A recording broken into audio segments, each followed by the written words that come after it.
Ladies and gents, welcome to this slightly weird episode of the podcast. You might notice that, sorry, I'm just checking my levels are okay here. You might have noticed that we're at a slightly different angle on this one. If you're watching it live on YouTube or if you're like replaying the stream, a bit of a different angle and a bit of a different microphone. Probably sounds a little bit weird as well.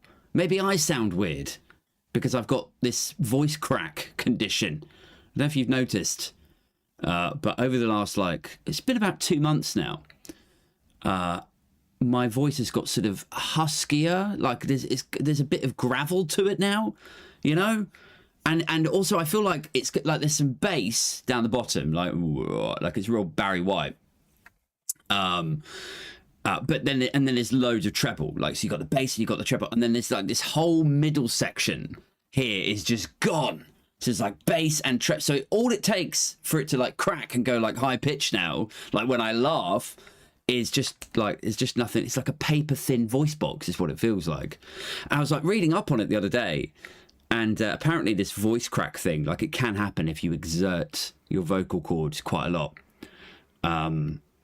So I'm going to have to tone down the shouting. Like I basically yesterday ahead of the gig, I didn't speak like properly all day because I was so worried about my voice just shattering or something. I was like whispering to my kids in the morning, like, morning. Yeah, Daddy can't talk. Daddy's got to speak in whisper voice now for a little bit. You know, I felt like some sort, like it's kind of ridiculous, isn't it? When you think you have opera singers, you have rappers, you have orators, all of these people, they should do vocal warm-ups. It makes sense for them to do vocal warm-ups. But me doing a podcast in my cabin like twice a week, that doesn't feel like, I know sometimes I rant, sometimes I shout a bit, but it doesn't feel like the sort of thing I should, go out here half an hour earlier, like leave my girlfriend alone with the kids for another half an hour. And I'm just going to sit here and do like, vocal warm-ups to do a podcast. Sounds like pretentious. Like if I told my friends that, I mean, if I tell them that I do a podcast anyway, I'm already treading on the, pretentiousness territory there. They'll be like, oh, God, really? What's your podcast about, Aid? Your theories, your rants, is it? Jesus. Why don't you get over yourself? Like, we're already in that territory. If I started telling them that I was doing vocal warm-ups beforehand, they would follow their own eye rolls out the door. I'm sure they would. They'd be like, oh, Christ. So, yeah. So I probably sound a bit different because of my voice box, but I also probably sound a bit different because here's the point I was going to get to was, so we did the gig last night and I left a vital piece of equipment behind at the venue. And it's a connector, right? It connects my Mac to my monitor and my microphone and my proper camera up there. So I'm just like flying on very basic technology tonight. I'm streaming like a 14-year-old in, 2005. I'm just literally using what comes with the MacBook. So it probably sounds shit. And the camera is not a particularly flattering one. Like it will not have gone unnoticed, I'm sure, that like to some of you, that I mount my like posh webcam up the top here. And it looks down because that is the most flattering angle. We all know that, right? When you take a selfie, always take it from above. That's a flattering angle then. Accentuates the cheekbones.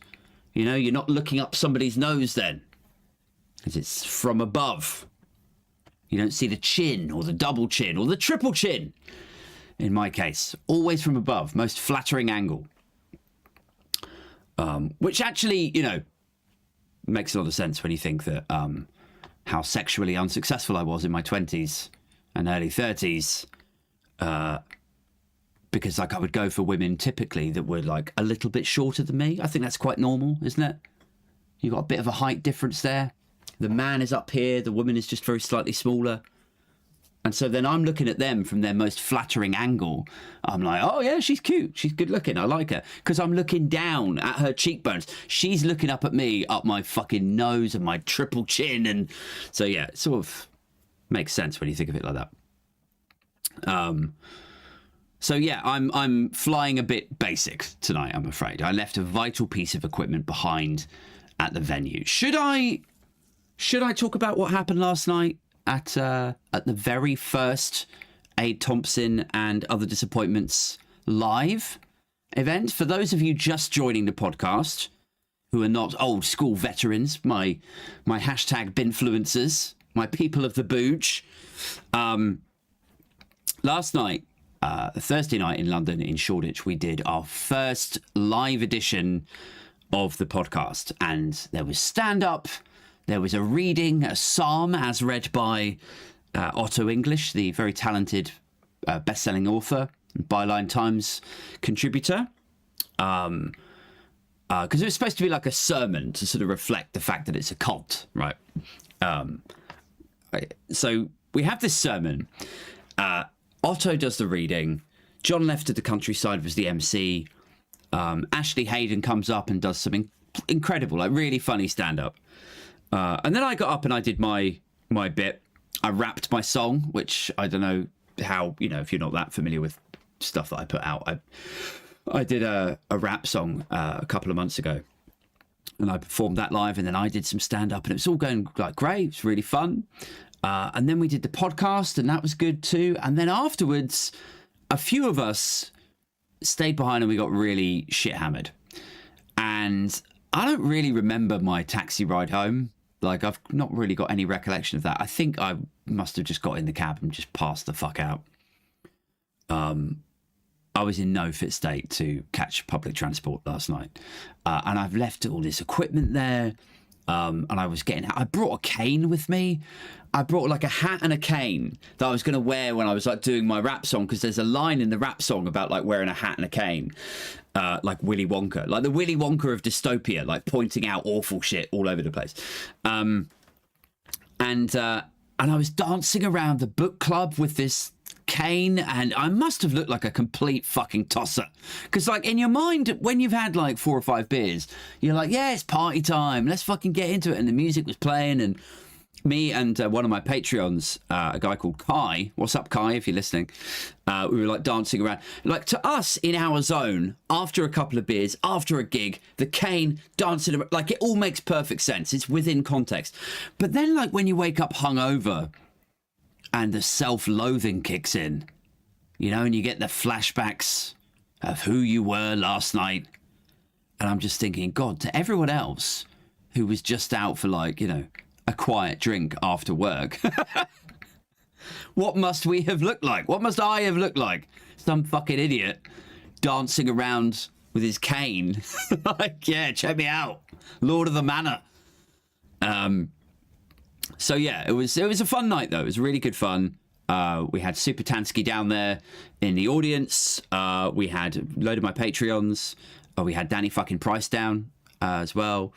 Had a few of my friends from sort of activist circles turn up. Cog, I don't know if any of you guys are familiar with him. He does social media stuff, very like a lot more serious and earnest than I am perhaps, but obviously very left-leaning, and he came down to show some love, so that was nice. And yeah, it was just a really, really nice night, man. Like, because I always like putting on gigs. I always love doing stand-up. I don't get to do it an awful lot these days for family and work reasons. And then like afterwards to then be able to just chill out with everyone was just really nice as well. But yeah, fuck me, I felt like absolute dog eggs this morning. It felt like a tequila hangover. And I didn't drink tequila. So I don't know what that's it. Like, is that my body, basically? Is this what happens to men in their 40s, where the hangovers just get so bad? Is that why people dry out? Is that actually what it's about? Like, people give up booze in their 40s, not because they suddenly realise that life is worth living, or they suddenly love their family enough to want to stick around. It's nothing like that. It's just that the pain becomes no longer worth it, They check into AA They're like, is this where I give it up? Yeah. Why are you thinking about saying yes to life? No, I just can't handle the fucking pain anymore, to be honest with you. So yeah, last night was great fun. If you didn't get down to it last night, don't worry. There is the Riot Society coming up. That's on the 10th of November. That's me, Danny Price, Super Tansky, Marina Perkis, Dane Baptiste, James Benison. It's going to be an incredible night, that one. And that's at one of Danny's new venues. I don't know if you guys are aware, he does sort of like venue music promotion kind of stuff in his real life, in the real world. So that's coming up Friday the 10th of November. What should we talk about tonight? There's so much going on. Like last night we were talking about GB News. Obviously, that's the big story of the week. Last week and the week before, Russell Brand. This week, GB News. And there's some parallels there that we can explore, I suppose. You know, Russell Brand got himself in trouble, allegedly, for behaving. We all know the allegations against Russell Brand now. But he got himself in trouble and was demonetized by YouTube. This week, it's Lawrence Fox said something untoward about Ava Santina, and now he's been cancelled. And we touched on this last night, but for the benefit of those of you who weren't at the gig last night, I was sort of marvelling at the inability for Lawrence Fox to pivot in the same way that Russell Brand has. I think that's really interesting because it's like Russell Brand has this charisma. You may not like him, I may not like him, but it is indisputable that he has a charisma to him. And because of that, and because of his comedic ability and his looks, he commands a certain following. People are just generally interested in listening to what he has to say. Whereas I don't think Lawrence Fox has that at all. You know, I don't think there's anyone chasing after Lawrence Fox, like begging to jump on his dick in the same way that they used to be for Russell Brand. I don't think anyone's really drawn to him in perhaps the same flavours as they are with Russell Brand. So for Lawrence Fox to be pulled from GB News, it's almost like there's a tragic comedy element. It's like, well, where does he go now? You know, because he's fucked his acting career. He's tried singing. That didn't work out. He can't be a house husband because his wife fucked off. Now he tried, this is his, I guess, third or fourth career attempt, was to be a sort of culture war, fire-breathing alt-right figure on what was supposed to be the British Fox News. And now he can't do that either. So where does he go from here? There's no British, like, Newsmax. There's no British Breitbart that's going to hire him in the same way that he might have been able to if he went to America. In fact, that's an interesting option. Do we think Lawrence Fox will go to America? Because he probably has the financial clout to do so. And it would make an interesting story for your Fox News, for your Breitbart, for your Newsmaxes.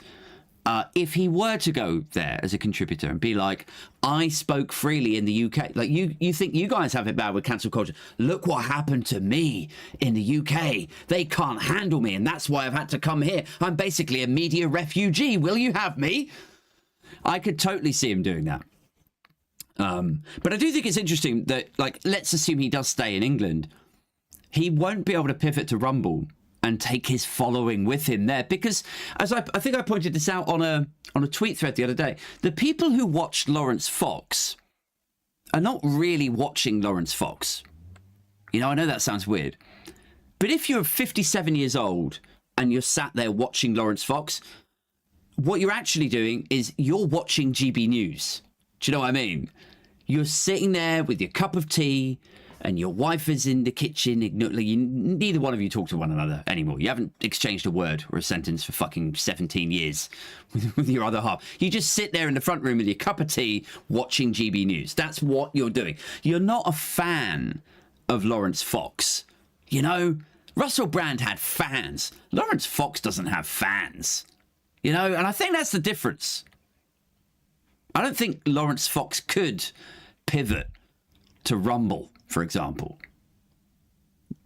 I don't think Lawrence Fox could like posted. He's probably got like 150,000 followers or something like that on Twitter, but I don't think any of them are like fans so much as people that go like, oh, okay, you know what, actually Lawrence Fox is like the equivalent of me versus like Super Tansky, you know, like I've said this in a couple of TikToks where it's like people follow Tan because they fucking love Tan, you know, like she's funny, she's witty, she's very presentable, good looking. People fucking love what she has to say, and they follow her and they leave her like adulating comments and stuff. They draw pictures of her because they love her so much and like scan them and DM them to her. People love Super Tansky. People don't love me, I don't think. I don't have fans, I don't think. I have people who follow me because they think occasionally I land an interesting point. That's honestly what I think the very modest following I've been able to build is mostly surmised of. Surmised? Mostly comprised of? I think that's the word I was looking for. Sorry, very hungover and tired today. And I think Lawrence Fox is sort of a similar ilk, you know? That's probably the only time I would bracket us together as having any sort of common ground. But I feel like that is Lawrence Fox's issue as well. It's like, if he says to his followers, guys, GB News couldn't handle me, so come with me over to Rumble. I reckon all of his 57-year-old angry white guy followers would be like, nah, you're all right. I'm not downloading a Rumble. What even is a Rumble? Is a Rumble the same as a YouTube? Yeah, I'm all right. I'm okay. I'll stick with the telly box, thank you. You know, and then they'll wait for the next piece of shit presenter to sit behind that desk, you know, eliciting rage and hate and misogyny. That's all that's their thing. That's what they're watching is GB News, not Lawrence Fox. But I don't know, man. GB News is such a fascinating tale, I think, because it's sort of. I popped something on Threads about this earlier, but it's sort of it mind boggles me, like how they could have misfired so badly when they were what's the word, like thought showering, when they were first strategizing what this channel was going to be, and they were like, yeah. Do you know what we should do, guys? We should build the British Fox News. That's what we should do. There's no... Look over in the States. They've got Fox News. They've got Breitbart, Newsmax. These channels pull in huge advertising revenue. We could do that here. You know, and then some other guy will like pipe up and go, oh, that is genius. I can't believe no one's tried that before. And so then you got this big hedge fundy guy, this privately educated Oxbridge hedge fund billionaire, this guy, Paul Marshall. And he backed GB News. He financially built it. But did it never occur to this guy, this privately educated Oxbridge, expensively, highly educated guy, did it never occur to anyone, did none of his advisors or analysts or anyone go like, hang on a second, like, Paul, there's a reason that this shit doesn't exist in the UK. Or what's that then? Because there's an Ofcom in the UK. We have standards. We don't have the Constitution and the amendment protecting free speech. Oh, I can say whatever I like to whomever I like at whatever the cost at all times. You know, we don't have that here.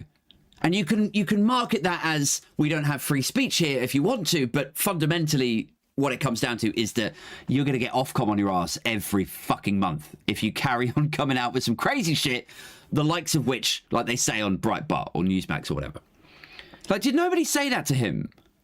Did nobody say, if you build a British Fox News and you start tapping into the same themes, the same modes as one might expect from Fox News, you know, perpetuating the big lie of Donald Trump, spreading vaccine misinformation, like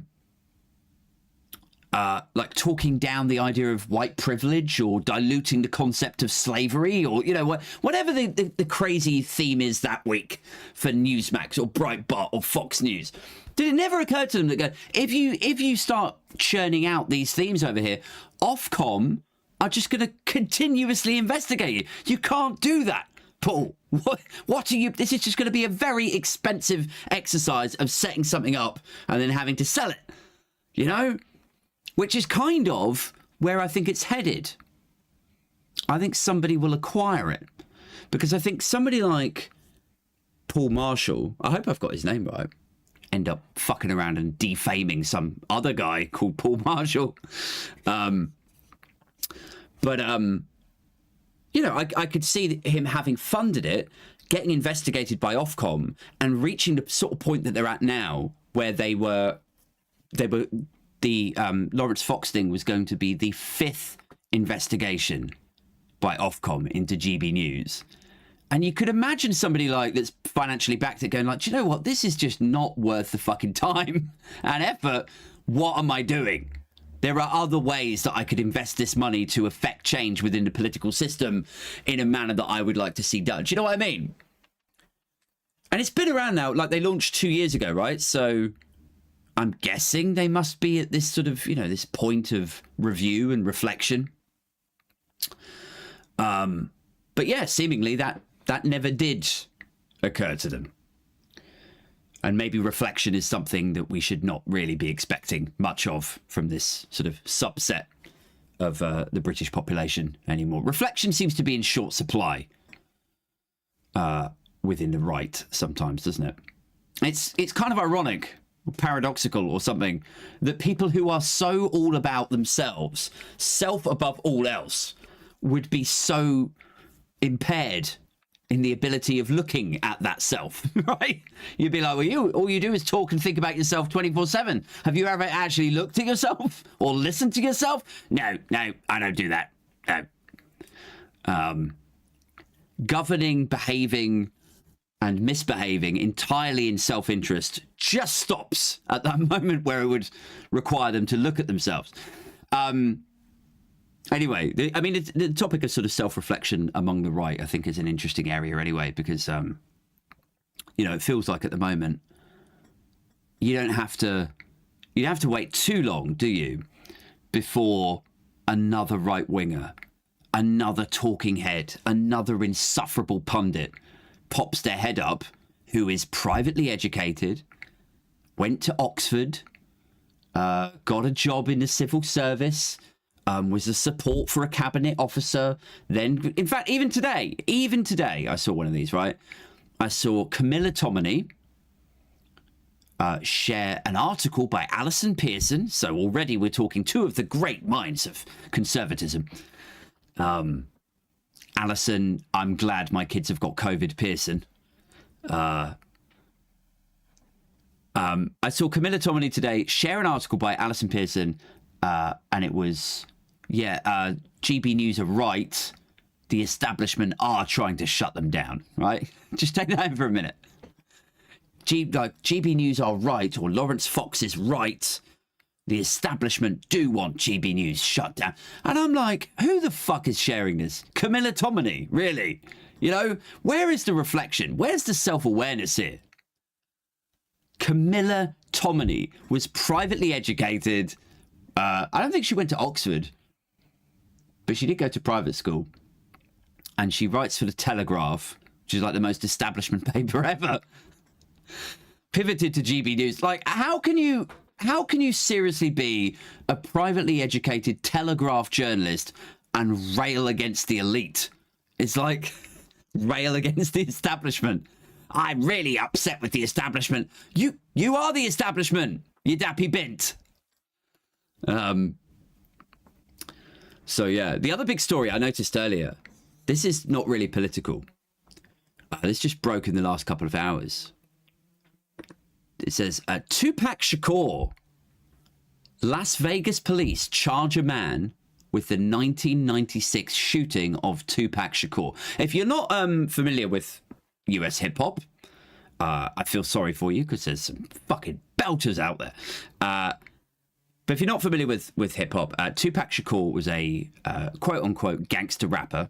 Wasn't originally a gangster rapper. He used to do sort of uplifting, like Dear Mama, Brenda's Got a Baby, you know, quite sort of feminist themes back in the day. And then he went to prison. And then when he came out, he signed to death row and he got very gangster. And he was shot. He was slain in 1996 and he was only 25 years old. And for a long time, there were rumors, right? There were lots and lots of rumors about who was responsible for that. And the Las Vegas police never arrested or prosecuted anyone.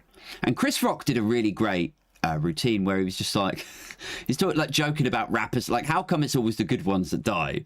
You know, Tupac dead, Biggie dead, Vanilla Ice still alive. But he says, like, you know, how is it possible that you can find Saddam Hussein hiding in a fucking hole with 2 bags of, like, hundreds of thousands of dollars, whatever, wherever it was they found him. You can find Saddam Hussein in a hole in Iraq, but you can't tell me who shot Tupac, you know? But there were various theories about who was responsible for the murder of Tupac Shakur. One of them was that Suge Knight, his manager, the record label boss with whom he was signed, that he had orchestrated the killing. That he was in the car when it happened, but that was all part of the sort of alibi kind of game plan. Like, you shoot Tupac and then he can't leave the label. We get to hold on to all of his masters and then we can make some more money out of him. That was the theory. Then there was another theory that Puff Daddy and Notorious B.I.G., so you got Biggie, you got Tupac, that Notorious B.I.G. was going to, that he had him killed.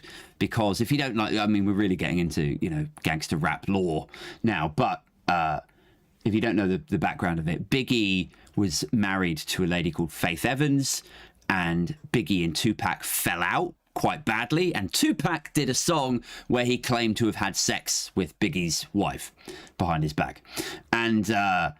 And so Tupac's saying, I've fucked your wife.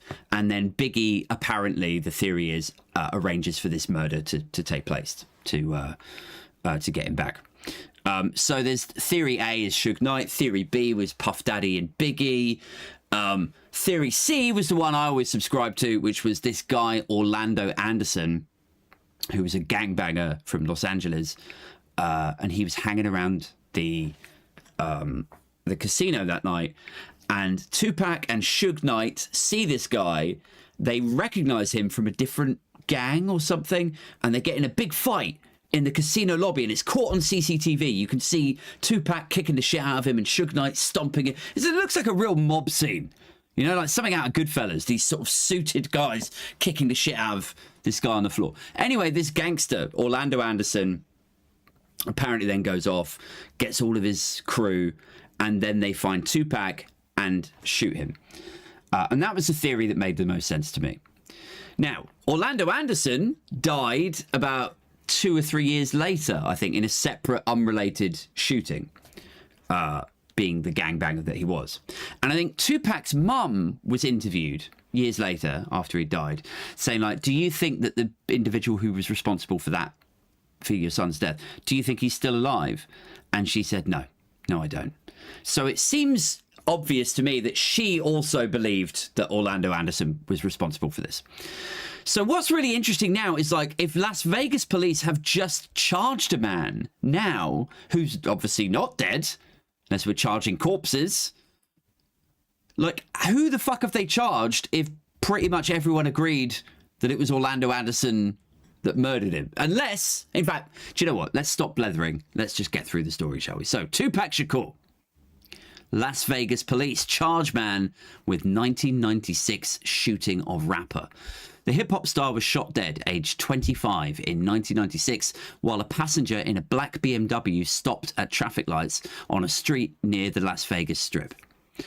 It says a man has been charged in Vegas with the murder of rapper Tupac Shakur. A Nevada grand jury has indicted 60-year-old Dwayne Kef D. Davis, Kef D, on a charge of murder with use of a deadly weapon, according to prosecutors. It represents a long-awaited break in a case that has frustrated investigators and fascinated the public ever since the hip-hop star was killed on the Vegas Strip 27 years ago. Okay, cool. So far, so good. So Kef D has been charged. Born in New York City, Tupac became one of the leading figures in West Coast hip-hop with hits California Love and Dear Mama. known by his stage name, Tupac. He was nominated for a Grammy Award 6 times and is widely considered to be one of the most influential rappers of all time. I still think he was the best. I know a lot of people say Biggie, and then I suppose some people may say Eminem, although I would say Eminem was hugely influenced by Tupac, so I still think Tupac was the best. People say Biggie because he had the flow, you know? And he was sort of quite a funny, like, party rapper on occasion. And it's true, I do love Biggie, but Tupac had the soul. Do you know what I mean? Tupac had, when he was rapping about, like, how this girl had been shot on a pavement and the cops were involved, or, you know, the stuff that just came from the heart, like, you could feel it when Tupac was rapping. With Biggie, it's like, oh, that's fun, but it doesn't give me tingles, doesn't give me goosebumps the way that a great Tupac verse would. But anyway, I digress. It says he was killed on the night of 7th of September 96 while in a black BMW being driven by Suge Knight. The pair were waiting in a convoy, blah, blah. So we're just getting into the history now, right? This is just the history of it. Oh, okay. So now we're getting into Orlando Anderson. This is where this... How is he involved in this, and why are we arresting Kef D? So the shooting unfolded shortly after a casino brawl earlier in the evening between Orlando Anderson, Tupac, and their associates. There were many witnesses, but the investigation quickly stalled, in part because those witnesses refused to cooperate, the police said. There's never been any arrests, yet attention on the case has endured for decades. The man arrested on Friday, Mr. Davis, Kef D, is the uncle of Mr. Anderson. Interesting. So Kef D and Orlando Anderson are uncle and nephew. And Anderson was one of Tupac's rivals who authorities have long suspected in the rapper's death. Mr. Anderson denied any involvement in Shakur's killing at the time and died 2 years later. Mr. Davis himself admitted in interviews and in his 2019 tell-all memoir, Compton Street Legend, that he was in the Cadillac at the time of the shooting. I mean, that's pretty dumb, isn't it? That's pretty, like... It takes some serious gangster, Vegas gangster balls to to write a memoir and just go, yeah, I was in the Cadillac. I was totally there. It's fine. You know, especially if you think there's going to be some sort of like police blowback. Like, why would you confess to being in the Cadillac at the time of the killing if it's going to incriminate you? Unless he's like dying of cancer or something. Maybe that's what it is. Like he just wanted to get it off his chest before he snuffs it. Could be something like that. So he admitted it himself in interviews and in the tell-all memoir Compton Street Legend.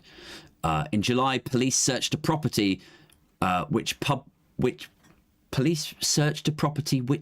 records, including voting records, linked to the wife of Mr. Davis. What the fuck are they expecting to find there now? When was this? 96. So what's that? 2006, 2016, almost 30 years ago. And they're going to, right, this guy might have had something to do with this murder. We better search his house. Like, what do you think you're going to find there? Like a confession that he wrote 30 years ago that's just still, yeah, I'll just pin it to the fridge. I'm sure they'll go around to searching me one day. They're going to find his memoir in there? Just go and buy it. Fucking lazy cops. So they searched a property which was linked to his wife. At the time, police confirmed officers had served a search warrant in Henderson near Vegas. Police were looking for items concerning the murder of Tupac Shakur, according to the search warrant. However, the department did not release any other details, including where officers were searching and whether they expect to make an arrest. The Associated Press, which first reported the arrest of Mr. Davis off the back of information from 2 unnamed sources, said Davis had not responded to multiple phone and text messages from the agency since that raid in July. So it's interesting, isn't it? Like, so what's going to happen, do we think? Do we think he was in the Cadillac, like, part of the crew who did it? And is there some sort of, like, fucked up American judicial mechanism now, where if you're just in the car with them, you didn't pull the trigger. You didn't say, hey, take this, shoot Tupac. You're not really involved in it. You just happen to be in the car. But I could totally imagine America having that sort of draconian, weird, fucked up legal instrument where they could go, oh, you're in a gang. Yeah, you look like you're in a gang. Are you wearing red as well, are you? Yeah, the whole gang's wearing red. And you say you were in the car, but you had nothing. What were you doing? Oh, I was playing on my phone. Oh, right, okay. But you were in the car with them and wearing red. Wait, yeah, that's right. Oh, well, you're guilty too then. You're going down for 25 years as well. Like, is it just me, or is that exactly the sort of thing that they would do in America? Anyway, let's go to the comments on the live stream. Thank you very much for joining me tonight on the live stream. By the way, guys, if you can't tell, or if you are just joining me, I'm very hungover, very tired. This is a very unprepped episode of the podcast. Partly because I've left some vital equipment in Shoreditch last night, so I can't plug in my fucking mic.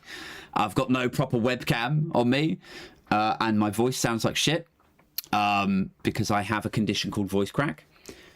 But yeah, it means the world to me when people do jump in the live stream and indeed the live chat. So let's see what we're saying. Louise Darby's joined us tonight. Hope you're having a good day. Thank you very much. Silent, one of my Patreons, what's up? Says, oh shit, more aid. I swear I saw this guy somewhere recently. Yes, you did, mate. Last night we were having a good old beer, good old chin wag. Patrick McCarthy's in the live chat too, putting on the Ritz. Silent says, Brand had some popularity before. Fox doesn't. He's only got co-conspirators with whom he's always going to compete with for attention. Yes, that's true. He's sort of a beneficiary of a communal cuntery, isn't he? He's a component of a machine rather than being his own entity. And I think what I was saying last night was like he lacks a sort of likability, doesn't he? I don't think he's not a good presenter. He's not an especially good communicator, I don't think. You know, I appreciate I'm not probably the best communicator this evening, but yeah, he doesn't have whatever, you know, look, you know, when cheesy cliche Hollywood producers is like, oh, that I like her, she's got it, whatever it is, she's got it, like that sort of thing. Fox just does not got it. Like whatever it is, he doesn't have it, and so yeah, I think he would struggle to bring his audience with him. I'm sure there's some people out there desperate enough to jump on his rumble if he does do something like that. But I mean, a lot of this sort of comes back to like, so with people like Lawrence Fox and how they endlessly claim that they're cancelled. Always, and look, I don't mean this entirely in a sort of alt-right or right-wing space. This is true of people who sort of sit left and centre-left as well. Like there was a guy used to do really great, like anchoring, I guess is the word they would use over in America. A CNN guy called, fuck me, I'm never going to remember his name now. Can't remember his name. Anyway, he was really good. I first sort of noticed him when he was doing the US election coverage. He was a good-looking guy, great communicator, spoke eloquently and compassionately, and I thought, oh, he's fucking really good. Anyway, then it turned out that his brother, who was the mayor, I believe, of New York, he and his brother had been exchanging text messages, and there was some sort of fuckery going on there, like some kind of corruption between the mayor of New York and his brother, who was on CNN, exchanging information that they shouldn't have done, or maybe he was giving him a heads up about something along those lines. Anyway, he was fired from CNN, and I was like, he becomes the latest that should have started his own podcast, like independent. Because then if you build your audience, like nobody's cancelling Joe Rogan. Do you know what I mean? Nobody's cancelling the Guys We Fucked podcast. Like these are people, when they build their audiences on independent platforms, whether it's YouTube, Rumble, or, you know, just Apple Podcasts or whatever, these people just have their audience then. They're not enslaved by any sort of corporate entity. And I'm not saying that, you know, Lawrence Fox should feel empowered now to go away and then build his own audience. But I guess what I am saying is, like, had he actually put in the effort, had he not had this sort of genetic entitlement to him where he just feels like, oh yeah, I guess GB News will pay me $100,000 a year now, oh yeah, and then maybe I'll go and tread the boards in the West End, or maybe I'll just go and do, I'm sure someone will give me loads of money, you know.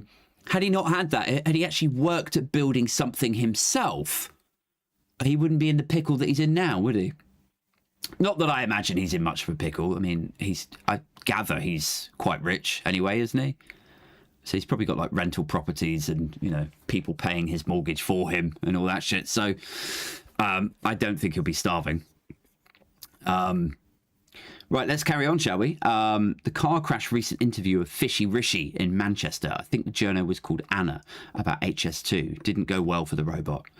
Yeah, he's had some really bad interviews the last week. The first one was the one about HS2, where they were asking him just yes or no answer. Can you give us any clarity about HS2? Please, we're begging you. This is something that's going to affect this region that you're stood in right now, that you've bothered to fly to in your private jet, you rich fucker. Please just give us a yes or no. And he just couldn't. He pivot, to quote the Matt Hancock expression. He pivoted and started blethering on about potholes or something. So yeah, he had that one. And then today he was asked, what was it he was asked about today? Again, he was pushed for a yes or no answer and he couldn't give any clarity about it. I can't remember what it was now. I've been in such a daisy headspace all day. Nothing has really crystallized or sunk in or, have I got a super chat? Let's go to that. Chris Cuomo is who you mean, says Christine Cash. That's exactly who I mean. Yes, Chris Cuomo.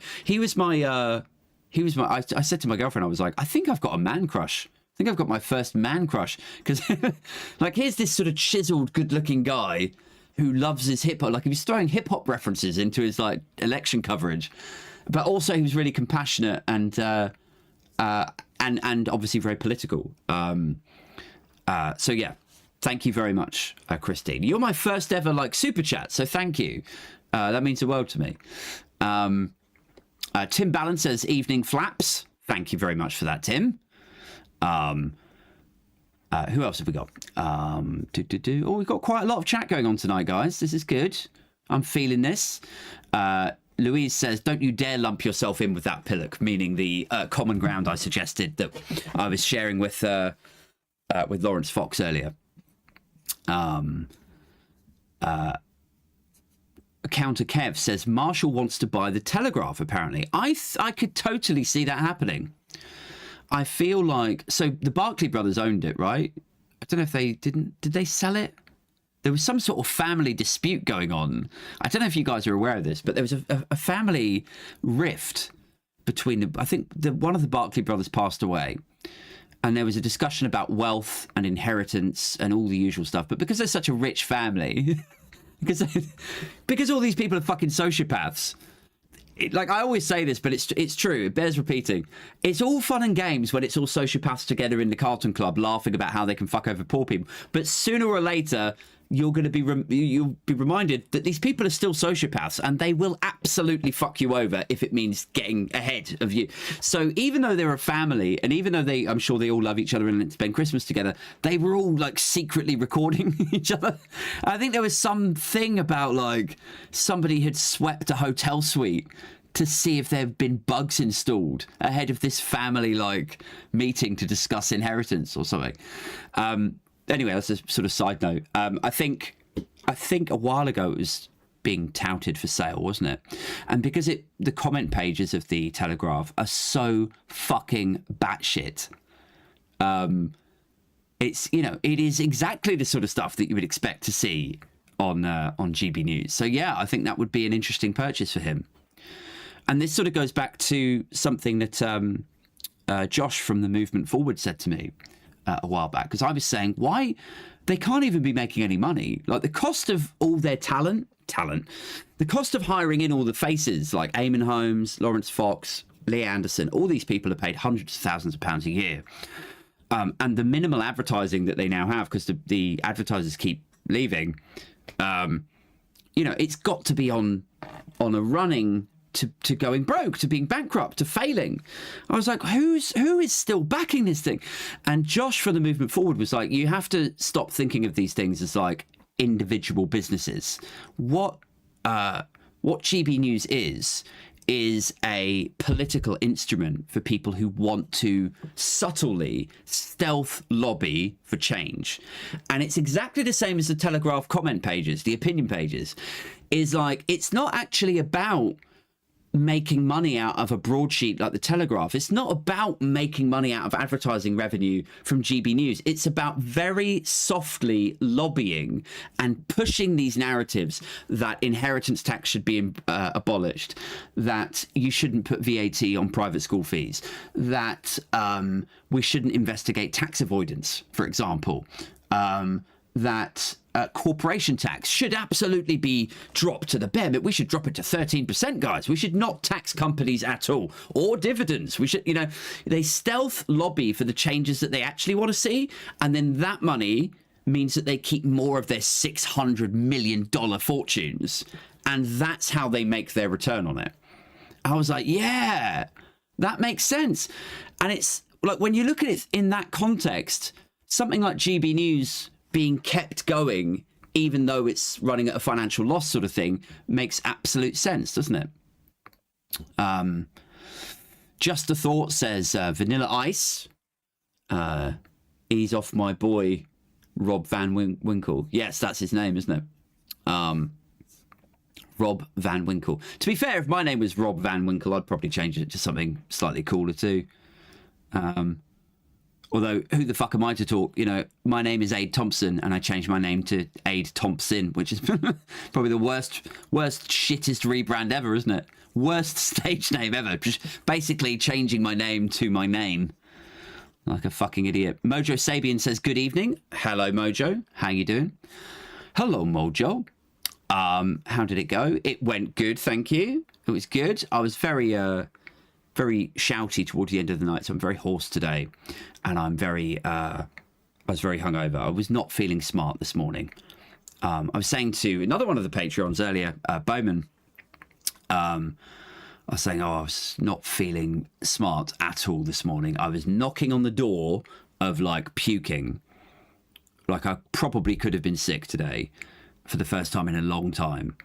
But I didn't actually get that bad. I made it out of the danger zone successfully. But yeah, I was not feeling particularly proud of myself this morning. Not becoming behaviour for a 42-year-old father of two. Christine says so it's Chris Cuomo is the guy on CNN, and his brother is Andrew Cuomo. That's right. The Cuomos. Mojo Sabian says, I was asleep, having an epic dream. I was the doctor, and I could only save the universe by removing from existence, and this act would remove all the Doctor's enemies as well. Intense. That does sound intense. Counter Kev says, HS2, the money sinkhole, a combination of potholes. Yeah. What else have we got? I think Tory Graft is owned by one Barclay now, but not Steve, because he's still MIA. Interesting. Yeah, I mean, just going back to that GB News and Telegraph stuff, and not making money, but sort of indirectly making money out of it.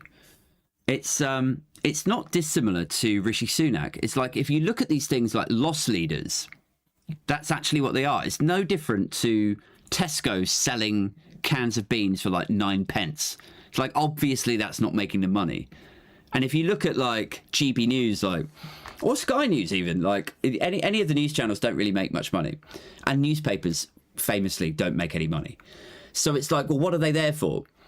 They're a 9p can of beans designed to pull you in and just very softly carpet bomb the country with their idea, and to generally get it over the line so that then it improves in polling and somebody legislates it and all that. So yeah, it's the same with the job of Prime Minister, I think, for Rishi Sunak. I saw a meme being shared around earlier where they were saying, why does a guy who's worth 500 million or whatever it is that he's worth, why does he want to do a job for 100,000 a year? You know, that doesn't make any sense. And again, I was brought back to this conversation with Josh where I'm like, because the power that he has as that figure allows him to then affect change in the areas that will actually make him money. So yeah. Right, guys, I think I'm going to have to wrap this up here, unless anyone's got any other questions or anything. I'm going to see how I'm feeling in like the next half an hour or so. I might jump onto the Labour Social podcast. I'll just check with Graham over there that it's okay to do it without my mic and everything.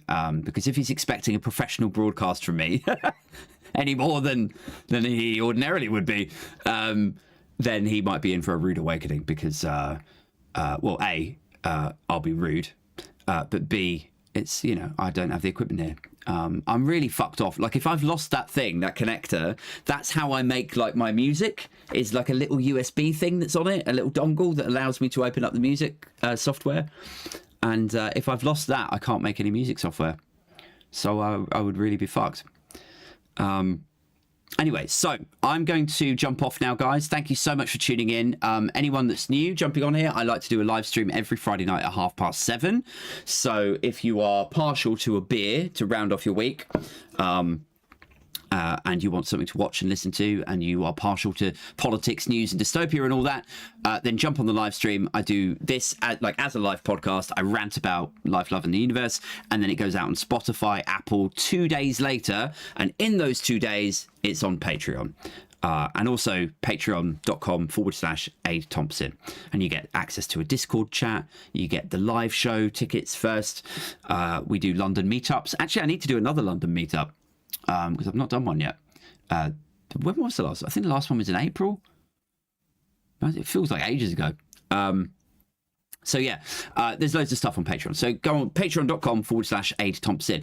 Until next time, guys, take care of yourselves. Keep it booge. Keep it strictly #Bimfluencer. And I am out this motherfucker.